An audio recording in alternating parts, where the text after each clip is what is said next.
evening students, welcome to Agriculture Vision. We are having a class of Rajasthan history and today we are going to study about Amar Singh. Rana Amar Singh, born on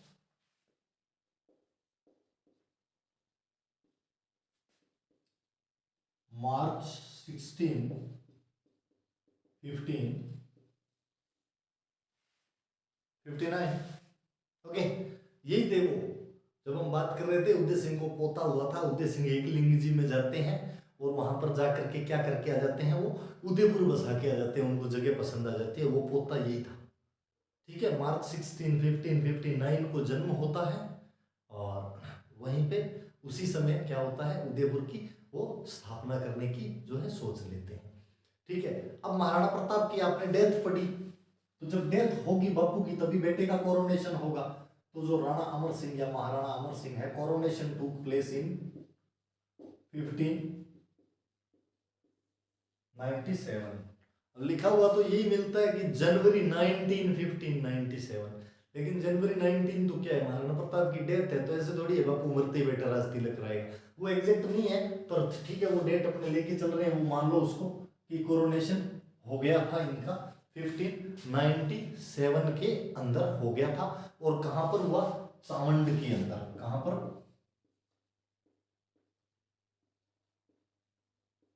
capital आपने पढ़ी थी महाराणा प्रताप की, capital कौन सी थी, चावंड। तो चावंड के अंदर इनका जो है कोरोनेशन होता है और इनका रूलिंग पीरियड क्या रहता है, 1597 टू 1620, ये इनका है रूलिंग पीरियड। अमर सिंह का रूलिंग पीरियड क्या है, 1597 टू 1620, ओके।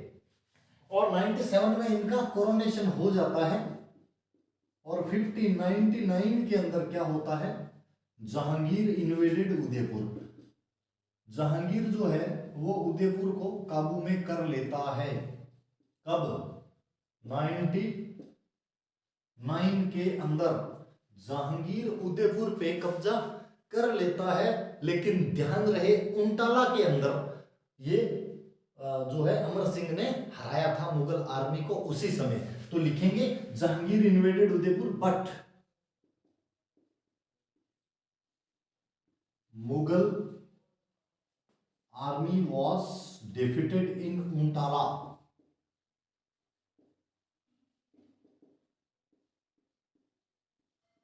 उंटाला के अंदर मुगल आर्मी को हरा देता है अमर सिंह। अमर सिंह कोई माड़ी चीज नहीं थी, कई इस तरीके से मतलब गलत नजरिए से देखते हैं अमर सिंह को कि अमर सिंह ने संधि कर ली थी, अमर सिंह ने अधीनता स्वीकार कर ली थी। ऐसे मतलब बहुत सारे ऐसे भी एग्जाम्पल देते हैं कि लायक बापू को कभी भी लायक संतान पैदा नहीं हुई, इस तरह के भी एग्जाम्पल दिए जाते हैं।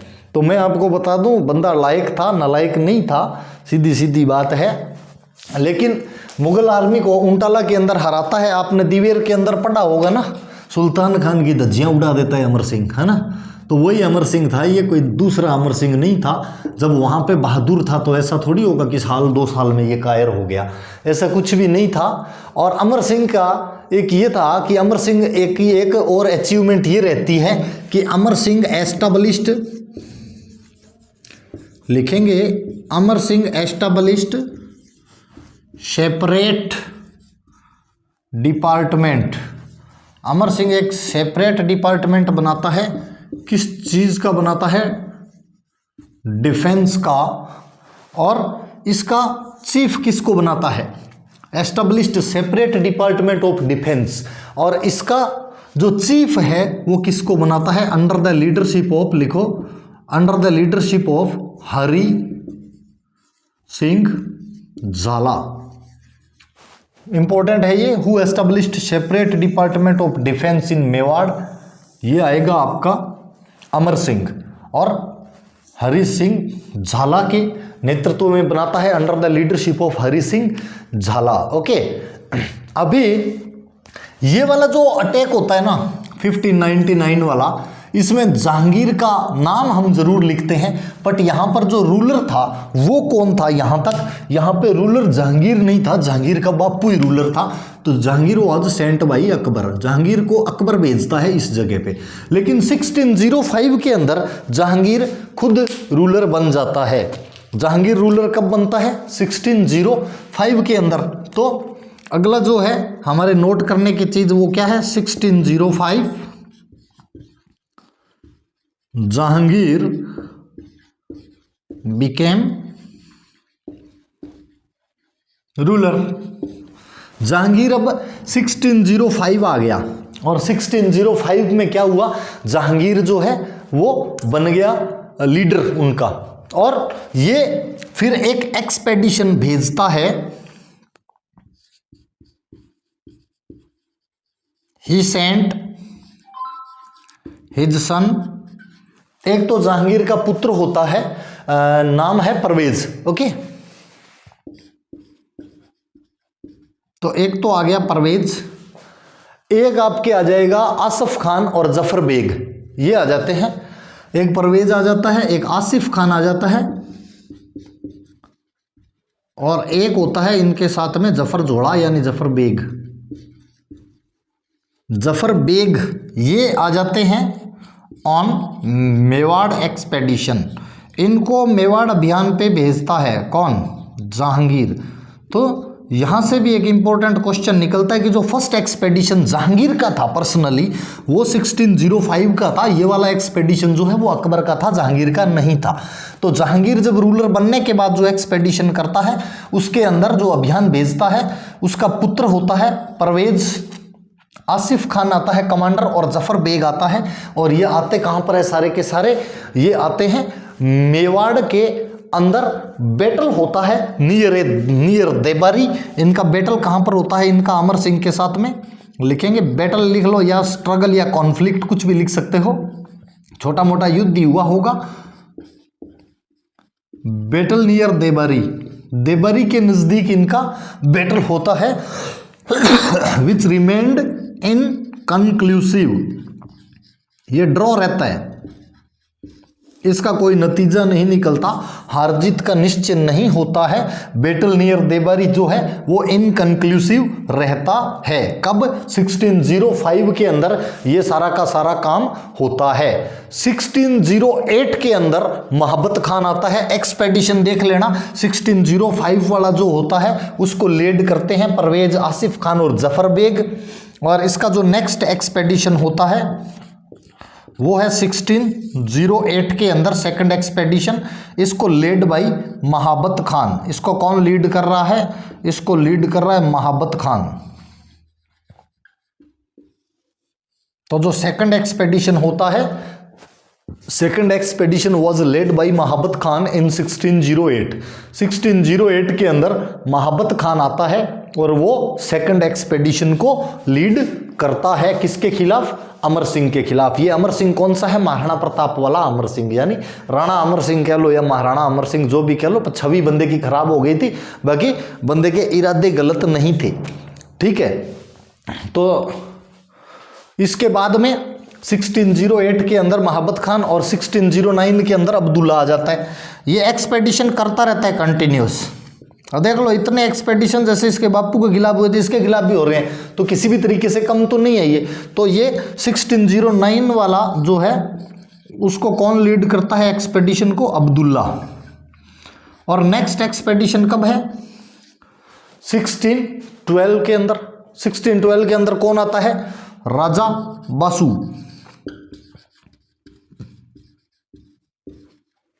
1612 के अंदर कौन आया? राजा बासु। और 1630 में कोका।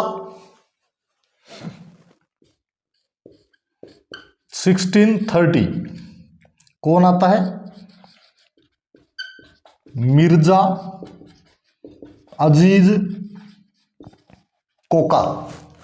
अब एक्सपेडिशन कितने हो गए? इतने तो इसके बापू के खिलाफ भी नहीं थे, उससे भी ज्यादा एक्सपेडिशन तो हो गए। मुगलों की धुआं तो दे रखा है इसने, फिर भी इसको नालायक बताया जाता है कि ये अच्छा शासक नहीं था, लायक नहीं था, ये फालतू की बातें की जाती है। तो 1605 देखो यहाँ पे 1599 से एक्सपेडिशन शुरू हो रहा है। ये हो गया 1, ये हो गया 2, राइट, ये 3, 4, 5 और 6 अभियान होते हैं और 6 के 6 असफल रहते हैं। ठीक है, तो अमर सिंह भी किसी तरीके से कम तो नहीं था। 1599 में अकबर भेजता है जहांगीर को, और इसको मानते हैं कि शहजादे की बड़ी जीत रही थी, उदयपुर उसने कंक्वायर कर लिया था पर उनटाला के अंदर हार गया था। 1605 के अंदर जहांगीर जो है ये रूलर बन जाता है, और he sent his son Parvez Asif Khan और Zafar Beg on Mewar expedition. Battle near Debari होता है जो इनकन्क्लूसिव रहता है, ये 1605 में सारा कांड हो जाता है। 1608 में महाबत खान एक अभियान लेकर के आता है। 1609 वाला आता है अब्दुल्ला, 1612 में आता है राजा बासु, और 1630 में आता है मिर्जा अजीज कोका। इन सब की जब पार नहीं पड़ती तब नवंबर 1630 में बादशाह खुद आ जाता है। और अब बादशाह कौन है? अब बादशाह है जहांगीर। कब आता है? नवंबर 1613। आया कौन? जहांगीर हिमसेल्फ। बड़ी बात है ना कि राजा खुद आ गया कि तुम्हारे से पार नहीं पड़ेगी, तो लिखेंगे Jahangir himself. Okay, led royal camps in Ajmer. Jahangir खुद आता है और कहां पर कैंप लगाता है? Lead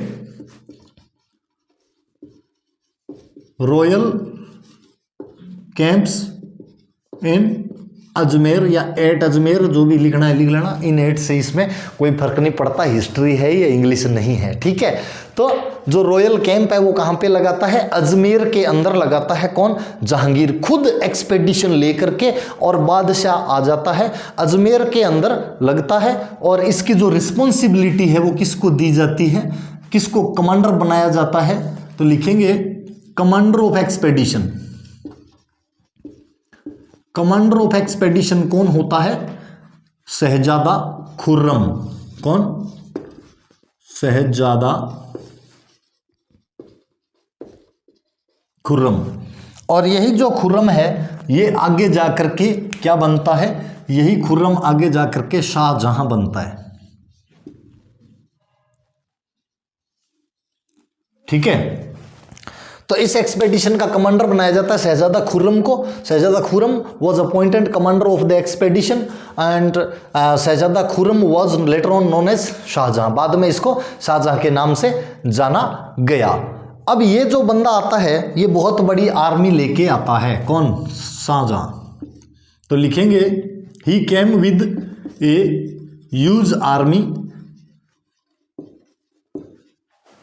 created lot of violence, बहुत सारा वायलेंस करता है, created lot of violence. Shah Jahan came with a huge army, created lot of violence, and due to violence condition of famine rose. क्या हुआ? कंडीशन कैसी होगी? Condition of famine. इतना ये हिंसा फैलाता है कि जो है कंडीशन जो है वो कैसी आ गई? कंडीशन आ गई थी अकाल वाली, कि सारा कुछ ये खेत खलियान सब नष्ट कर देते हैं। वायलेंस के साथ में आप डिस्ट्रक्शन भी कर सकते हो, क्योंकि ये जो है सिर्फ हिंसा ही नहीं फैलाता, इनके खेत खलियान भी नष्ट कर देता है। तो वायलेंस और डिस्ट्रक्शन इतना करता है कि कंडीशन ऑफ फेमाइन रॉज, ये जो कंडीशन आती है वो अकाल वाली आ जाती है कि अब लोग खाएंगे क्या। And financial condition became miserable. इस अटैक से क्या होता है? जब अकाल वाली स्थिति आ जाती है तो जो फाइनेंशियल कंडीशन है मेवाड़ की वो भी कैसी हो जाती है? फाइनेंशियल कंडीशन मेवाड़ की हो जाती है जी मिजरेबल, यानी बुरे हाल हो जाते हैं, दयनीय स्थिति हो जाती है आर्थिक। और villages became बेरन,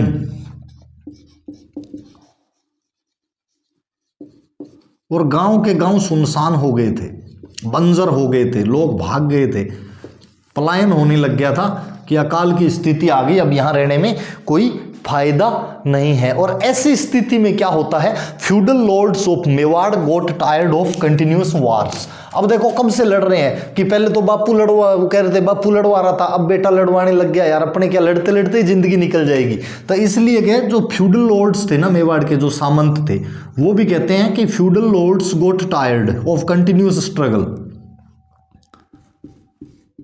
feudal lords were tired of continuous struggle. संघर्ष लगातार जारी था, तो जो कंटिन्यूस स्ट्रगल्स थे उसकी वजह से जो सामंत थे ना वो भी परेशान हो गए थे। वो क्या करते हैं, दे फोर्स्ड अमर सिंह, यहां से लोचा होता है, ये फोर्स करते हैं किसको, अमर सिंह को। दे forced Amar Singh for treaty. और अमर सिंह फोर्स हो क्यों जाता है, देखो कहते हैं ना, जब अमर सिंह ने महाराणा प्रताप का साथ दिया था, जब हम महाराणा प्रताप को पढ़ रहे थे कि दिवेर के युद्ध में महाराणा प्रताप बड़ा खतरनाक लड़ता है और लास्ट के जो 12 ईयर है ना ऑलमोस्ट मेवाड़ उनसे वापस ले लेता है, क्योंकि अब महाराणा प्रताप के 4 हाथ हो गए थे, ये अमर सिंह साथ दे रहा था। लेकिन अमर सिंह के साथ इसका उल्टा होता है, जब फ्यूडल लॉर्ड दबाव देते हैं ना तो ये फ्यूडल लॉर्ड क्या करते हैं, कर्ण सिंह को, तो ये लिखेंगे forced Amar Singh for treaty with help of Karan Singh. Prince होता है विद हेल्प ऑफ प्रिंस, और प्रिंस का नाम क्या है, कर्ण सिंह। तो ये कर्ण सिंह अपने बापू के खिलाफ हो जाता है कि नहीं आप तो ऐसे लोगों को मरवा रहे हो, आपको ट्रीटी कर लेनी चाहिए। और इस कर्ण सिंह की वजह से अमर सिंह को झुकना पड़ता है कि भाई अब घर वाले खिलाफ हो गए तो अब तो झुकना ही पड़ेगा। और ये जो इतना जब कंटिन्यूस प्रेशर होता है ना तो अमर सिंह मान जाता है, लेकिन अमर सिंह कहता है मैं नहीं करूंगा, तुम ही कर लो। तो लिखेंगे क्या कि due to continuous pressure Amar Singh agreed for a treaty. होता क्या है, Amar Singh agreed for a treaty, Amar Singh सहमत हो जाता है ट्रीटी करने के लिए, उनके साथ समझौता करने के लिए। लेकिन अमर सिंह कहता है मैं नहीं जाऊंगा उनके दरबार में, ट्रीटी चाहे हो चाहे ना हो, और मेरी ये शर्तें हैं, ये अगर वो मानते हैं तो ट्रीटी करेंगे। तो इसमें होता क्या है, अब ट्रीटी करने के लिए जाएगा कौन, किसी न किसी को तो राज परिवार से जाना पड़ेगा जब ट्रीटी होनी है तो। So, due to continuous pressures of feudal lords, Amar Singh agreed for treaty। Amar Singh मान जाता है कि भाई अब तो ट्रीटी करनी पड़ेगी, कोई इलाज नहीं है। तो इसके बाद में क्या होता है, 1615 के अंदर क्या होता है, मुगल मेवाड़ ट्रीटी हो जाती है, मुगल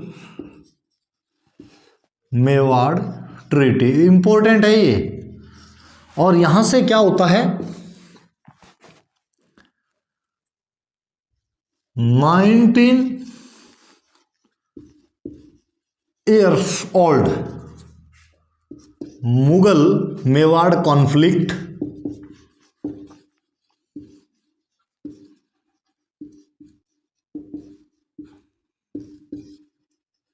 केम टू एन एंड, और अंत हो जाता है जो 90 वर्षों से मुगलों और मेवाड़ का जो संघर्ष चल रहा था लगातार, उस संघर्ष का अंत हो जाता है। किसकी वजह से, कर्ण सिंह प्रेशराइज करता है और जनवरी 1615 के अंदर ये ट्रीटी जो है इनकी हो जाती है। कब होती है ये होती है आपकी जनवरी 1615 के अंदर।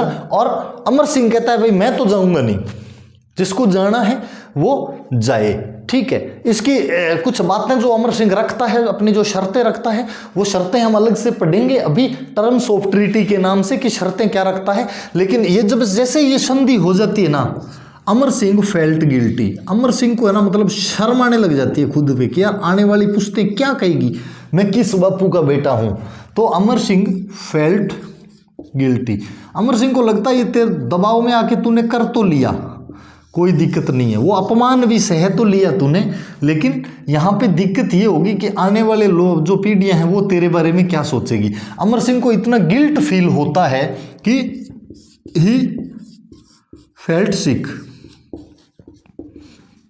वो बीमार पड़ जाता है, और बीमार पड़ जाता है, कमजोर हो जाता है, और फिर क्या होता है, डाइट, बीमार होने से उसकी मृत्यु हो जाती है। कब होती है, 26 जनवरी 1620। अब ट्रीटी हो गई तो राज तो वैसे ही खत्म हो गया, क्योंकि दरबार में जाना नहीं है, पर कहते हैं कि 1620 तक राजा था। बाकी एक्चुअली इसी दिन कहते हैं कि अमर सिंह जो है ना इसी दिन मर गया था, जिस दिन ये ट्रीटी हुई थी ना अमर सिंह ने कहा अब राज अपना है ही नहीं। तो अमर सिंह वास्तव में हकीकत में अगर माने ना तो अमर सिंह इसी दिन मर गया था, लेकिन वो 5 साल जैसे भी करके जीता है और आहड़ में मर जाता है। आहड़ कहाँ है? उदयपुर। उदयपुर के पास में जो आहड़ है वहाँ पर अमर सिंह की मृत्यु हो जाती है। अब बात करते हैं अपने कि ट्रीटी क्या हुई थी और ट्रीटी में गया कौन, क्योंकि अमर सिंह तो गया नहीं। अमर सिंह ने तो कह दिया भाई मैं तो नहीं जाऊंगा उनके पास, जिसको जाना है वो जाए। तो अब जाएगा कौन? कोई ना कोई तो गया होगा। तो अब अपने बात करते हैं कि गया कौन उस ट्रीटी के अंदर। ओके, तो ट्रीटी के तहत क्या होता था? अटेंडेंस देनी होती थी। तो सबसे पहले तो अपने ये देखेंगे कि एक तो बंदा था जीवा शाह। शाह से आपको भामा शाह याद आ रहा होगा, है ना? तो ये जो है ना, ये सन ऑफ भामा शाह था जीवा शाह, और दीवान ऑफ मेवाड़, उस समय दीवान था मेवाड़ का। ये जाता है और साथ में लेके जाता है विद करण सिंह। करण सिंह के साथ जाता है और कहाँ पर जाकर के ट्रीटी करता है? अधीनता स्वीकार करता है। ये होती है वो अजमेर कोर्ट के अंदर, जो अजमेर दरबार था वहाँ पर जाकर के, और ये अधीनता स्वीकार कर लेते हैं। लेकिन अधीनता की जो शर्तें थी ना, वो शर्तें इनकी जो है कुछ थोड़ी सी अलग थी। तो उनको हम टर्म्स के नाम से जानते हैं। तो लिखेंगे terms of Mughal Mewar treaty. Terms of Mughal Mewar treaty. कई ट्रीटी लिखते हैं, कई पैक्ट भी लिखते हैं।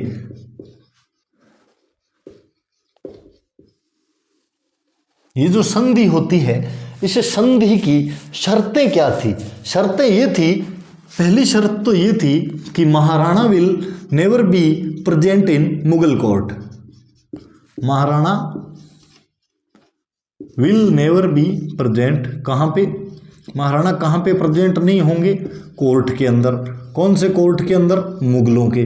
तो महाराणा शर्त ये रखता है, एक तो मैं मुगल कोर्ट में नहीं जाऊंगा, चाहे संधि हो या ना हो। तो फिर गया कौन? हमने पढ़ा इंस्टीड कौन गया था? करण सिंह गया था। ठीक है, तो महाराणा खुद कभी दरबार में नहीं गया। दूसरी कंडीशन क्या थी? दूसरी कंडीशन ये थी चित्तौड़ फोर्ट की। क्या कंडीशन थी? कि Chittor fort will be returned to Maharana. किसको रिटर्न किया जाएगा? किसको? महाराणा को। ऑन कंडीशन दैट, कंडीशन क्या थी? It will never be repaired. Condition ये थी कि इसकी कभी मरम्मत नहीं करनी है। महाराणा चाहे तो ले चित्तौड़ फोर्ट, रखेगा। ठीक है, और एक और शर्त ये थी, मैट्रिमोनियल रिलेशंस नहीं होंगे। Matrimonial relations will not be established between Mewar royal family and Mughals. काटा मार दिया था कि ये काम नहीं करेंगे बिल्कुल भी, सारे कर रहे हैं, कोई दिक्कत नहीं है। और एक ये थी कि Maharana will appoint his 1000 riders. Riders किसके रहेंगे? घोड़ों के, हॉर्स राइडर्स कह लो चाहे राइडर्स कह लो, सवार रखेंगे। कहाँ पर रखेंगे? मुगल आर्मी के अंदर। ये शर्तें थी। ये महाराणा की तो क्या शर्तें थी? महाराणा ने तो कहा था बस संधि हो गई तो अपने तो अब खत्म है, जीने का कोई तुक तो है नहीं। वो बीमार हो गए थे उसी के बाद में और गिल्टी हो गए थे। तो लेकिन जो शर्तें रखी थी उन्होंने, वो ये रखी थी कि मैं कभी नहीं जाऊंगा, एक तो। दूसरा ये है कि कभी इनके साथ में कोई शादी मत कर लेना। तो कौन कौन सी शर्तें जो है वो थी? एक तो चित्तौड़ का किला दे देंगे। किले से तो क्या लेना था जब महाराजा को मोह भंगी हो गया था राज्य से।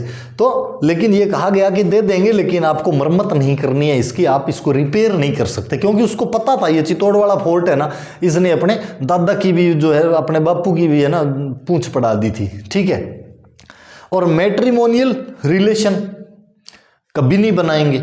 1000 राइडर्स या 1000 अपने सवार भी लिख सकते हो कि मुगल आर्मी के अंदर देने पड़ेंगे। ठीक है, अब ये कहा जाता है, ये ध्यान रखना, एक तो उदय सिंह में हमने पढ़ा था first to accept subjugation of Afghans. Amar Singh को ये कहा जाता है, वैसे तो करण सिंह होना चाहिए था सही मायने में, क्योंकि इसने खराब किया सारा का सारा, पर इसको कहा जाता है फर्स्ट टू एक्सेप्ट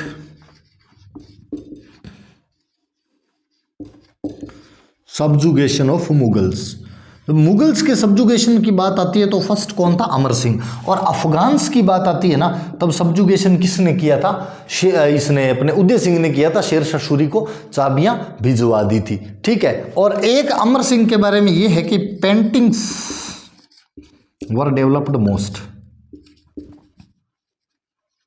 जो पेंटिंग थी मेवाड़ की वो काफी फूली फली थी। चित्र शैली जो है वो बहुत विकसित हुई थी अमर सिंह के समय में। तो ये कुछ था महाराणा अमर सिंह के बारे में। अब लायक था या नालायक था ये तो आप खुद सोच लेना, पर लायक हो या नालायक हो पढ़ना तो पड़ेगा। पर मेरे हिसाब से तो बंदे में कोई कमी नहीं थी, क्योंकि जब 6 एक्सपेडिशंस 6 अभियान आते हैं और 6 के 6 को हिला देता है तो जल्दी से तो मानने वाला आदमी नहीं था। पर सरदार नहीं चाहते थे कि अभी अपने और लड़े, क्योंकि उनको लग रहा था यार आसपास वाले सामंत सारे जो हैं वो सब्जुगेशन करके मौज कर रहे हैं और ये अपने को तलवारें लेके घुमाता रहता है, कभी कोई मर जाता है कभी कोई मर जाता है। तो वो इसको मना लेते हैं कि देख तेरे दादा के साथ खाटी हुई थी, तेरे परदादा के साथ भी खाटी हुई थी, और फिर तेरे बापू देख ले इसकी तो कट गई, अब तेरे को भी ऐसे जंगल में काटनी है कि एंजॉय करना है, सोच ले। और जब ये बात हुई तो करण सिंह मान गया। करण सिंह बोला यार लड़ने में क्या पड़ा है, मजे करते हैं ना। तो ये इसने कहा कि बापू मान जाओ, सारे ही मान गए, फिर क्यों ऐसे गोचा तोड़ रहे हो। तो ये जो है वो मजबूरी में मान तो गया था। जब बंदा आधा हो जाता है ना कि यार अपनी औलाद ही अपने खिलाफ है तो फिर पावर कहाँ रहेगी, आप तो बूढ़ा तो होना ही है साल 2 साल में।